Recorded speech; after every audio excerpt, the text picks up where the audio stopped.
So welcome to part 2, or Simplifying Radicals, lesson 2, and this is just kind of a quick recap of what we did in the last lesson. This one, however, contains steps, and I found the steps quite challenging. So if you're looking at a copy of this, you can see it looks, insanely complicated. Here they are. But I just found that was the best way to do it. So when we did this yesterday, kind of talked you through those steps. So if you find them helpful, then by all means, go ahead. So we'll just go through these fairly quickly. First step is to make sure that the radicand is not a perfect square or a cube. Once it is, we separate it into two factors that include the largest perfect square that divides evenly into this, right? So that would be root 9. I'm writing all giant today because this is a large sheet.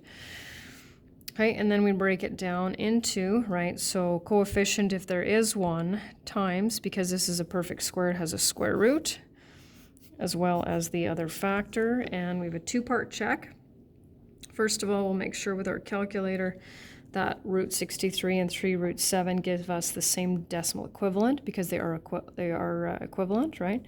And then the other thing we'll do is make sure there isn't a perfect square that divides evenly into that. So there's that one. And then, so largest perfect square that divides evenly into that one. Let's see. Oh, 36.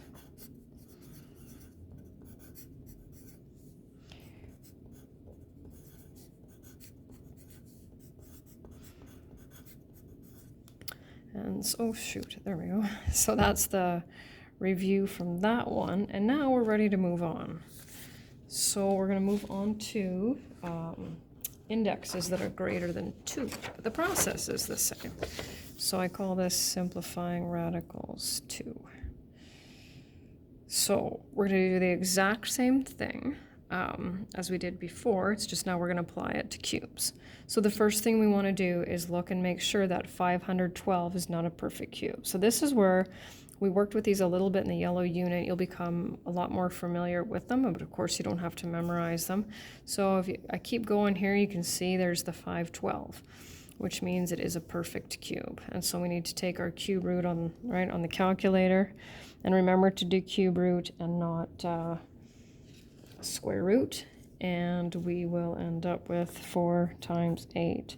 So just again to kind of repeat, if this is a perfect cube, square, power of 4, you will not have a radical in your final answer. You'll end up with a rational number.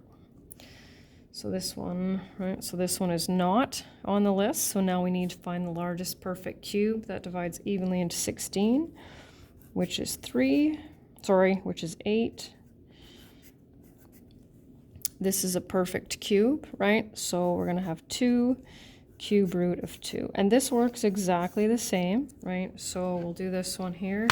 Just put my calculator up there, and we'll go cube root of, oh, I have the negative sign there. So cube root of 16. So you can see those numbers on the calculator. And then we want to make sure 2 times cube root of 2. And that's the same, right? So that tells us that we haven't made a mathematical error. Moving on now with some fractions. So not a perfect cube.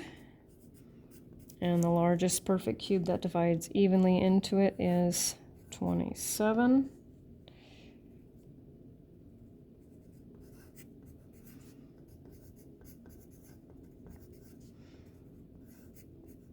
Remember, your index needs to go inside there.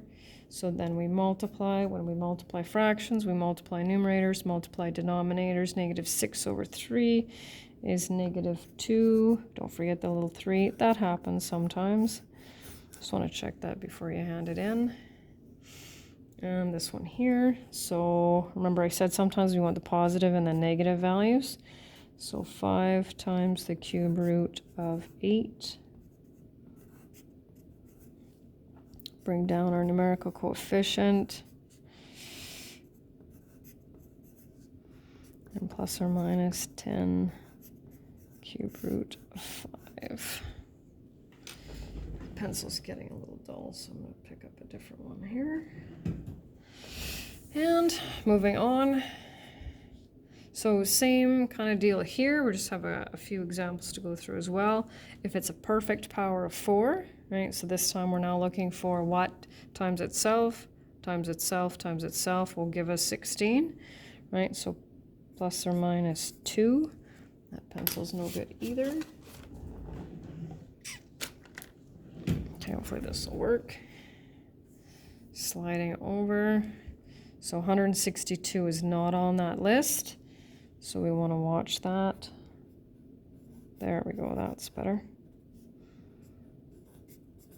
So because this is a perfect, right, and you've got your button that will do any kind of roots for you. So -3 4th root of 2. And one more here. So we'll leave our numerical coefficient.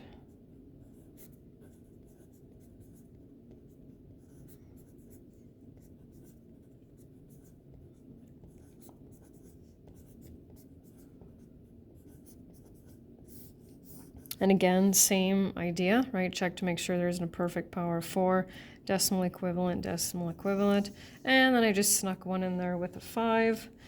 But like I said, same concept, not a perfect power of 5, so 3 times the 5th root of 243.